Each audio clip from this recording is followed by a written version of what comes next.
Welcome back to Dana Loves Music, where we talk about the music that touches our lives from the past 70 plus years. Today we're going to do something a little bit different. It is officially Eurovision season, and as a Euro stan, a Euro fan going back about 12 years now, it is my turn to let you know what my top 35 songs are this season in the Eurovision Song Contest, which is taking place this week over in Vienna. I'm going to count them down from number 35 to number 1 and tell you a little bit about each one of them and why I feel they're in the order that I think they belong in. So, starting off with number 35, the worst of the 35 songs in Eurovision, the Eurovision Song Contest this year. Number 35 is the country of Azerbaijan. Azerbaijan's representative this year is a singer named Jiva, Jiva, and her song is called Just Go. Just Go is a piece of trash. It is just one of the worst songs in recent memory at Eurovision. I swear to God, it is an AI concoction written, out of a computer, literally. It makes no sense. The rhyming scheme doesn't make sense. It's not. There's only one verse in the native language, and it was thrown together so hastily. It's so embarrassing. Fine voice, just not good. Considering the tradition of Azerbaijan, having won the competition back in 2011, it's just so disappointing in the past few years. They have just been mailing it in. Some of my favorite songs of the 2010s have been Azerbaijan songs, everything from Running Scared, the one that won it, to Skeletons. And just knowing this is very disappointing to know that they're just literally not even trying. Number 35. Number 34. Number 34 has to go to Germany. Germany's song Fire by Sarah Engels is also really, really worthless. Just to send a song called Fire, the total lack of creativity from one of the big four countries, when they have all the resources that Germany has to be able to produce something of creativity, modernity, and just to have the cookie cutter rhyming scheme of, rhyming fire with everything under the sun and having just a basic, they're all 3 minutes long, but a 3-minute dance song is just so disheartening when Germany, I know they don't want to host it. I know that they haven't had a good song for a few years. Blood and Glitter was really good a few years ago. That was a banger of a metal song. But just going back to, it's been since 2010 that they've won, and it's just so disappointing that Germany doesn't even try anymore, and it's disheartening. 33, moving up the list, is Poland. Poland has always been one of my least favorite Eurovision countries, and they continue that streak with a song called Pray by a singer called, I think it's pronounced Alicia. The spelling's a little different than the standard English, but again, basically it's a song. It's mostly a ballad with a little bit of a hip hop middle to it that's trying to crank things up a little bit. But again, it's very standard lyrics about praying and to a higher power with a little bit of a hip hop beat. I wish they would just bring a modern sound to their Eurovision entries. I know Poland has it in them. Their entry a few years ago, The Tower, was at least a little bit different and at least had a catchy beat to it, and that was probably my only Poland song of the last decade that I've really, really come to appreciate. But we're in the dregs right now. 32 is Czechia's entry, which is a song called Crossroads by a singer named Daniel Zizka, I believe is how you pronounce his name. Crossroads is one of those songs that does very well in the ESC. The vocal pyrotechnics are off the charts. It's just nothing that appeals to me. He's a great singer. The melody is just not memorable for me. He's singing about the crossroads. A lot of these, middle European countries like Czechia and Switzerland and even Austria, they send these male singers who can hit those notes, but nothing is ever going to appeal to me unless they've got a hook to them, something that I can hear on the radio. It's just nothing that's gonna get me to want to cheer for them. 31, still in the 30s. Latvia. Latvia, I've always been kind of a Latvia stan, but the last few years have not been making me cheer for them too much. A singer named Advara has a song called Eha or Enya, and it's a very personal song. She's got a great voice, and she really hits the scales on that. Very operatic vocals, and it is a very personal song about. I think it's about her dealing with an alcoholic mother, and I really appreciate the conceit and the concern, but nothing that I want to hear in Eurovision. And again, I think she's going to do pretty well for Latvia. Some of those the Baltic countries are doing a little bit better than they have recently, but again, Latvia has got some big competition with some of the other countries, and this Latvian entry is going to do better. It's just nothing that personally appeals to me. I wish her well, and but again, it's just a little too personal for me. I need something a little more, a little more community, a little more something that I can relate to as just as an overall vibe. 30, we're hitting 30, and it's Armenia again, the country that brought us Snap. The second most streamed Spotify Eurovision song of all time.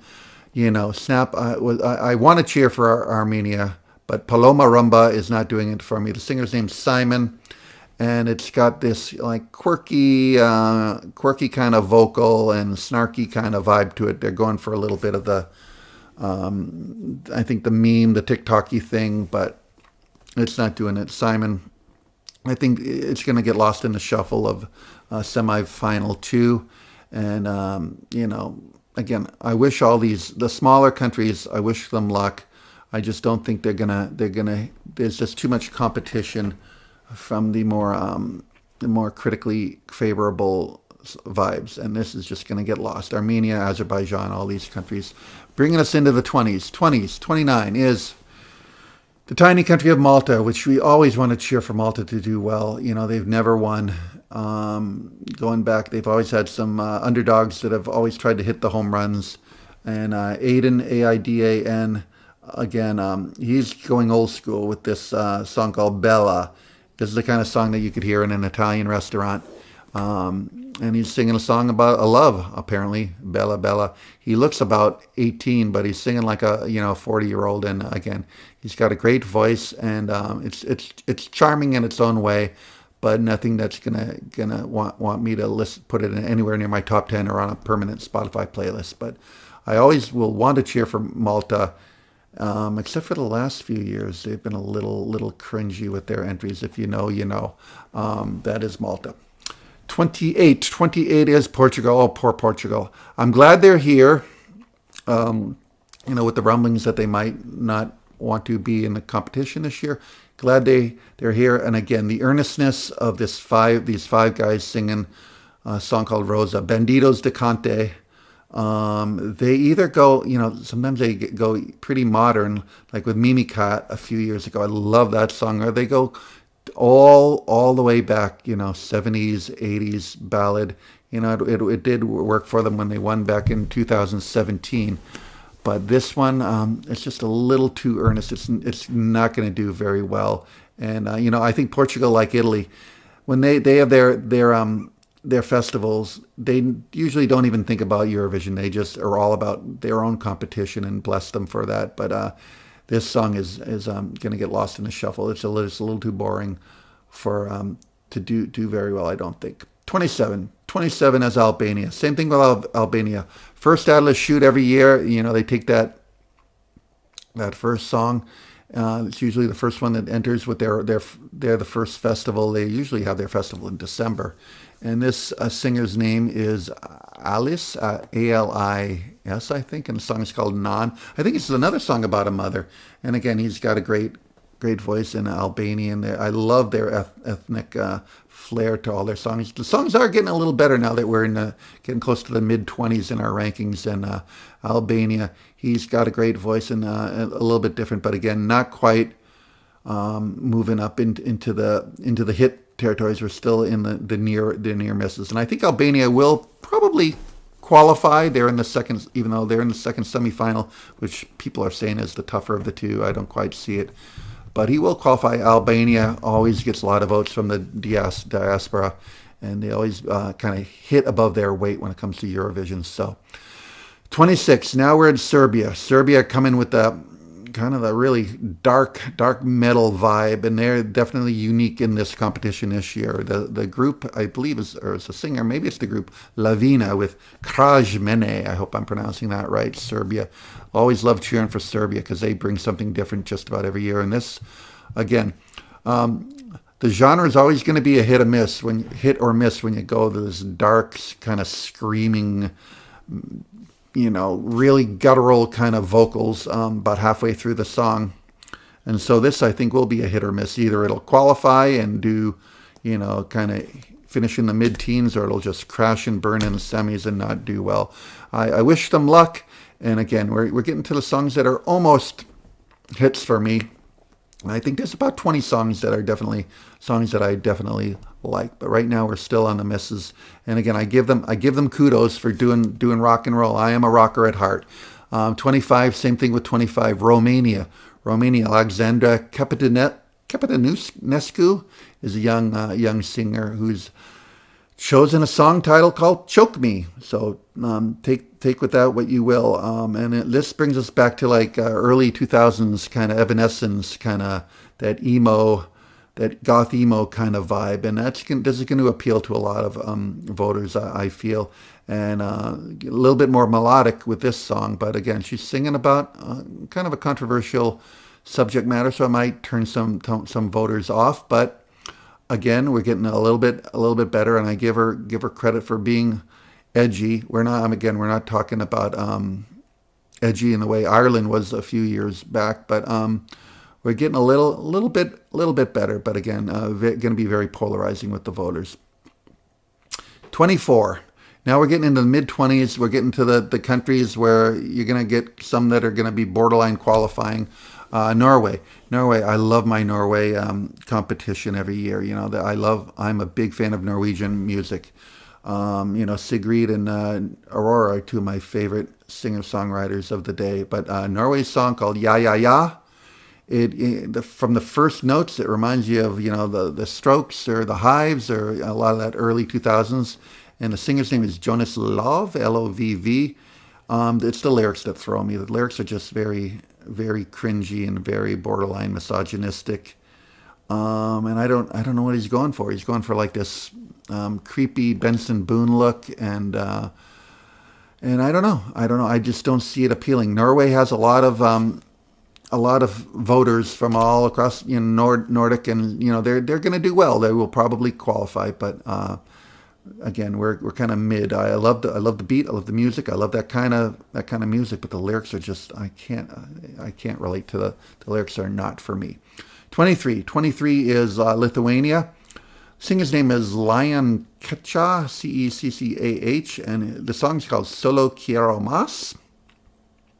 And he's definitely going way back to a kind of a 80s vibe. The video, he's like in this silver paint thing. I don't know, Gary Newman, Tubeway Army kind of mad world. The lyrics are "Mad World," "Tears for Fears," thinking dystopia thing. And so this is definitely the most like post-punk new wavy kind of sound, which again, love that stuff. And it kind of works. We're getting to the kind of works. And again, Lithuania, I love my Baltic countries entries most every year, and this is borderline for me. But every time I hear it, I like it a little bit better.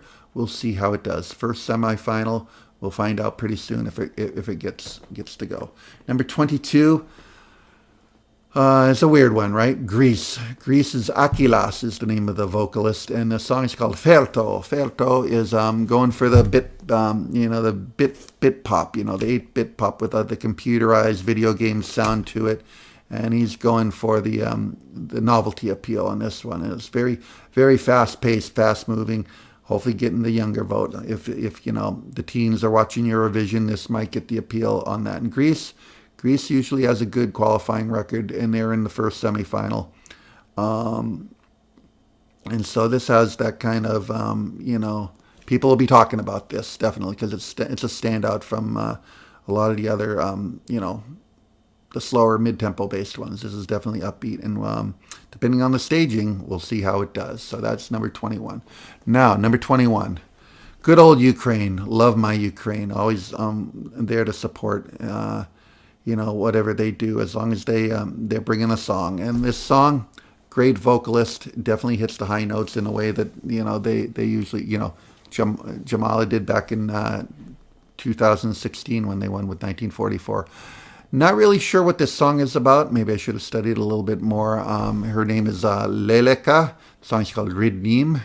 And a little boring at the beginning. It does pick up pace at the end. But again, I think it's just not... I don't see a winner here. But I have it at number 21 in my ranking. So it's Ukraine. It's going to qualify. And then it all depends on what the performance and staging is like. Ukraine always has really good staging. And again, it's going to have its fans. It's all depends on what the competition is like on Saturday, because it's Ukraine. It will qualify, right? Number 20, top 20, United Kingdom. Oh boy, United Kingdom, what are you doing to us, right? The artist's name is Look Mum No Computer, and the song is called Eins, Zwei, Drei, like 1, 2, 3 in German. And it's novelty. It's got that Thomas Dolby kind of. I think he's going for the technology's taking over AI, that sort of thing. And I think the days of them really taking the competition seriously are starting to wane away again. Spaceman was 4 years ago, Sam Ryder, and then they've just not been doing well. Obviously, since then they've kind of crapped the bed the past few years, and I don't know if they're hoping to they want to turn the ship again. But it's UK. This could come last. It could come in like 15th. I don't see it a top 10. I don't think he has the charisma for it. United Kingdom never has good staging, really. I mean, Spaceman was really good, but I don't know. Again, like Germany, I don't know what they're doing anymore other than just being a big presence in the competition. And again, I'm grateful that they're in the competition with everything going on, which we're not going to get into, right? 19 is Australia. Australia. I've been a fan. I've been watching Eurovision now. This is my 13th year watching it. And they've been an honorary part of the competition now since 2015, and I've been hoping. I love Australian music so much. I mean, they're one of the great countries of the world when it comes to popular music, and every year I've been hoping that they've had. When are they going to give us a great potential winner? They've come close a few times. Sound of Silence came very close. They've even had some great, Guy Sebastian at the beginning. And I've been hoping, when is it going to be the year? So this year they brought us Delta Goodram, who's one of Australia's legendary singers, not very well known around the world. But this song is Eclipse. It's very old-fashioned. It's very 80s. It's great. It's a great power ballad. She's a good pianist, and again, it's going to do well. I see this finishing top 10, but not much higher. I don't know again what the Europeans, if they're going to continue to want to vote for an Australian entry. I don't know how that's looking. So, but it's going to be very interesting to see how Delta is received in the competition, because she is, from what I hear, very, very famous. And this is a good but not a great power ballad compared to some of the other things we're seeing. So 18, we're about halfway up. 18 is good old San Marino, the tiny, tiny beloved San Marino. They only have about, here's one of them, Sen Heat, the singer Sen Heat, who I think this is her 4th entry in the competition. This song is called Superstar, and it is as cookie cutter as they come. So, I always want to cheer for the tiny San Marino, and I keep hoping that they're going to come up with a great one. And, it's probably a little bit higher than it should be, and it's got Boy George kicking in for a couple of lines in the middle. I don't know if he's going to be on stage in the semifinals. I've got this at number 18, and I just want to cheer for San Marino so much, and they're just here.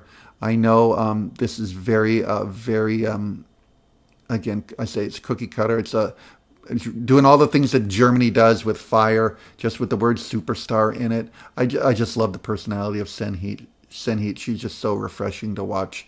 And again, they're not going to bring much to the as far as staging or budget wise, but and it's probably not going to qualify out of the first semifinal. But I'm cheering for you, San Marino. 17. Now we're on to Georgia.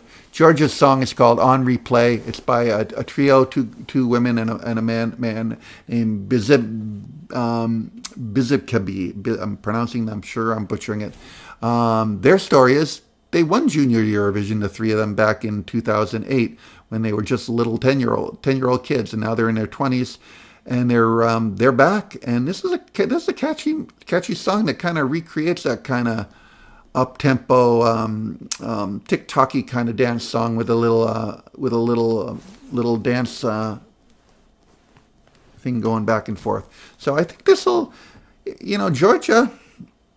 Georgia needs some love, right? I think this will do pretty well. I think this will qualify barely, and I think these three are very likable. The song's called "On Replay," and I'm cheering for Georgia at 17. Now we're getting to the songs that I'm really starting to like. 16, we've got Croatia. I love Croatia as a Eurovision country. They've always had some really good representation. This song is called Andromeda by a group called Lelek, and this is a group of female singers who have just great harmonies.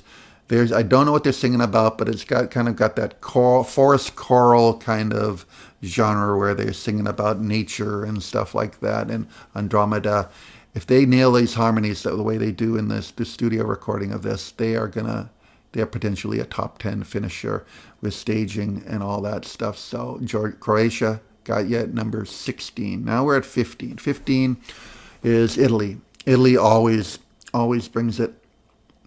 Obviously, with their San Remo festival, the competition that inspired Eurovision itself is such a monster of a festival. A singer named Sal Da Vinci, a singer in his 50s, is actually representing this year with a song called Per Sempre Si. And this is all the old-fashioned kind of 70s disco flared bop that's not hitting it out of the park in a way that they did with when they won in 2021 with Maneskin or any of their a lot of their more edgy entrants of the past decade or so.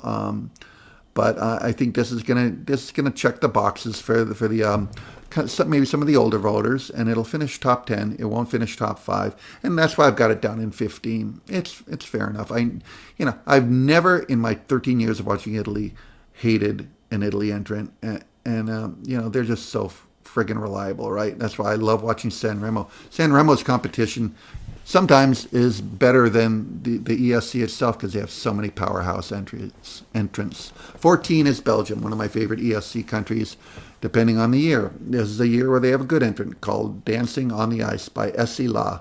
And this is a house, just a good EDM house song entrant, upbeat, where she's dancing on the ice. The metaphor, don't get it, but this will get people dancing. I imagine this is being played in clubs all over Europe as we speak, and I can see this is one of my top dance hits. Belgium. I love cheering for Belgium. They've always had some of my favorite. Shout out to City Lights by Blanche from a few years back, 2015 maybe. All right, 13, another dance hit. Tannstein by the host country, Austria. Does not have to qualify for the finals, but Tannstein, the singer's name is Cosmo. Another song, kind of a male version of it, but he's got kind of an edgier voice. And Tannstein means, I think, dance ticket in German. And again, this is kind of the dance song version of the competition. He might have a little bit of a tougher time. He doesn't have to qualify. What am I even talking about? He's in the finals, so he's good to go. So it all depends on where he's going to be placed in the finals. Doesn't have a shot at winning. To be honest, there's going to be 5 songs battling it out for the title, and there's one that's way up in the odds, but we'll see how that does. We're at the top 12, the Dirty Dozen. Here we go. Number 12. Again, Good old Cyprus, bringing it like they usually do with the classic ethnic fuego on fire. This song is called Jala Jala by a singer named Antigone, and this has that flair, has that kind of Shakira vibe to it. This is number 12, and I think this will get the folks in the dance hall in Vienna dancing their booties off. It's called Jala Jala, and now we're at number 11. Number 11, Too Good to Be True.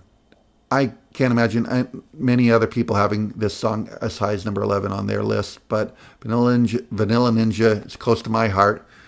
Their song Cool Vibes from 2005, I believe, when they represented Switzerland, was one of my favorites of that year. So this song, again, very, not very creative, but it's got that Disney pop vibe that I just love in a 3-minute pop song. So I hope they do well in their staging. And I got a personally, I'm cheering for them to do well. They probably will not qualify, and that's okay. Top 10. We got 10 really good songs this year. Number 10 is France, who are straight through to the finals on Friday, and they've got this 17-year-old singer from Salt Lake City, Utah. Her name is Monroe, and if she hits her notes, she might be a winner, knocking it out of the park with a song called Regard.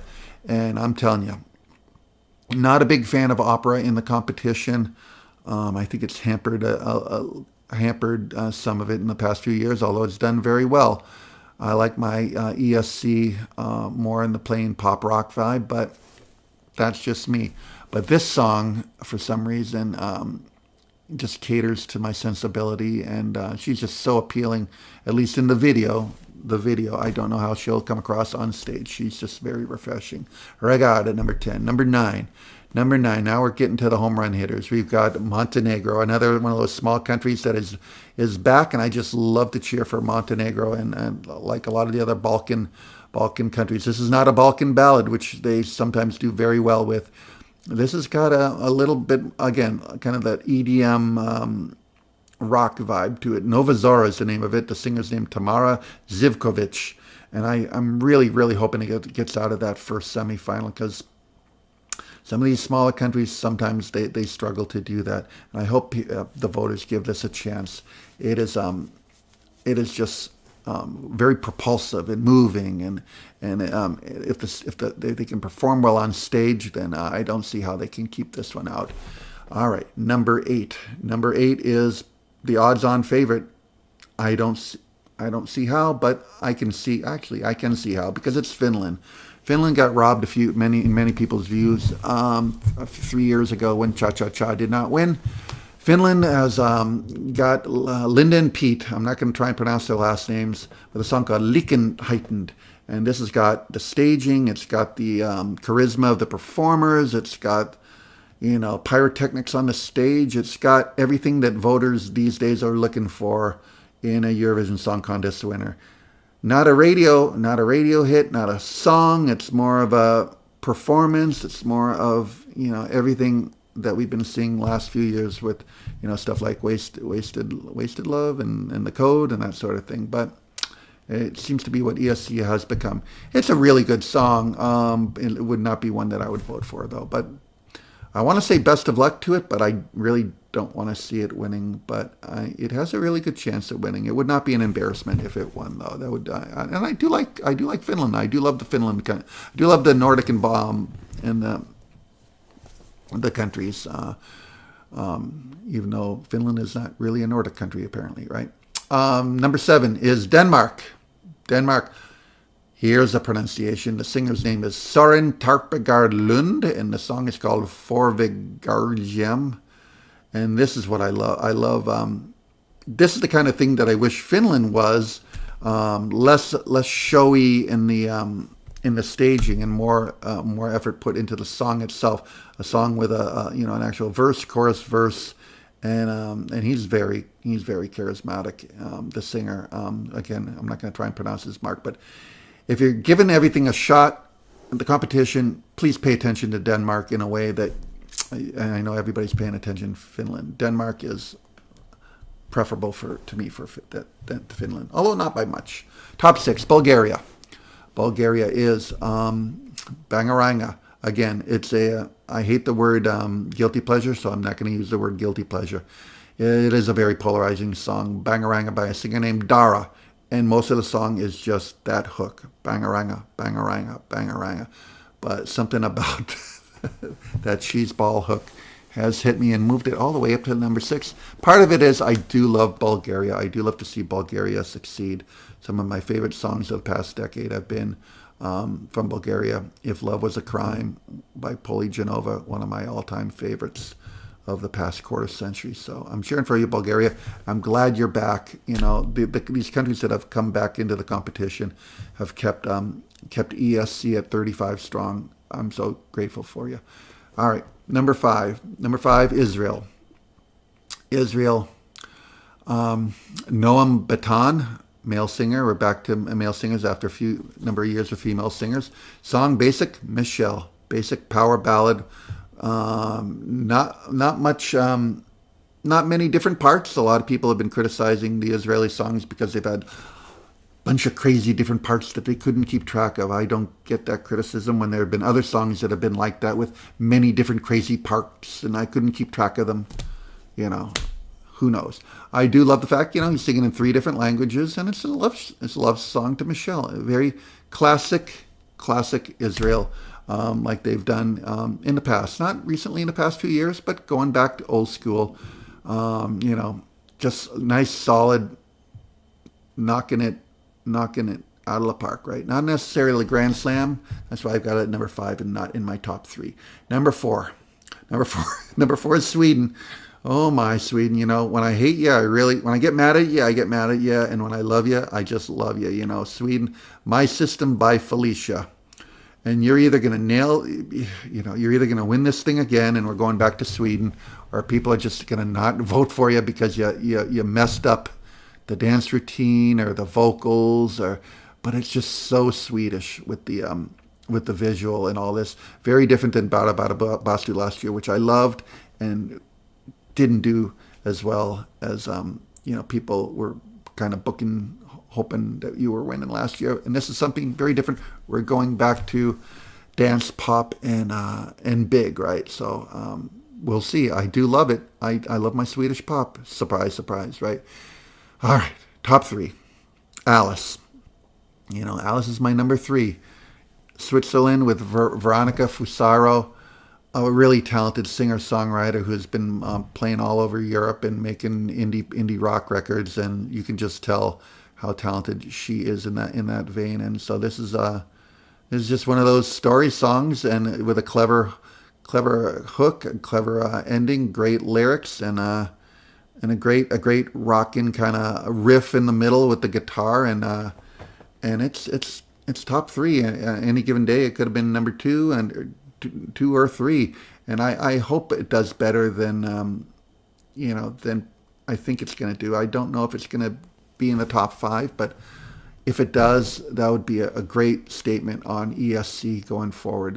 Bringing back the song, a kind of song that you can hear on the radio, right? And Alice is just definitely one of those songs, and she is a pure talent. So, number 3, my top 2, very, very different songs. We've got number 2. We've got Viva Moldova. I know, cheeseball all the way, but I just love Moldova and all the refreshing things they bring to the competition. It's a love song to their country, to their tiny country of Moldova. And Satoshi just nails it with his his excitement, his enthusiasm, and the dance partiness to it. It's not quite Baby Lasagna from a few years ago. It's not Cha Cha Cha.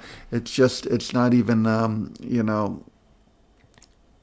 it's just its own thing, and bringing just the fun back. There's not enough fun, silly songs as there used to be when people started really falling in love with the modern Eurovision songs, right?